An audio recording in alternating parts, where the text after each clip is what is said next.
Today we're upgrading our track-focused C8 Corvette by installing magnetic paddle shifters. Here's OEM compared to the new shifters from Paragon Performance. After taking off the target top, I have to turn the steering wheel to take off the side cover. Then I get a Torx 20 bit to take off the 2 screws holding the shifter in place. Disconnect the shifter.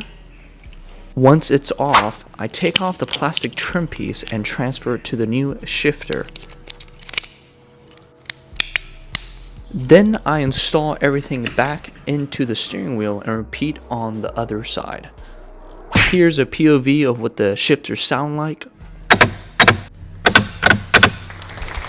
Thanks for watching, like and subscribe to see more, and I'll see you guys at the racetrack.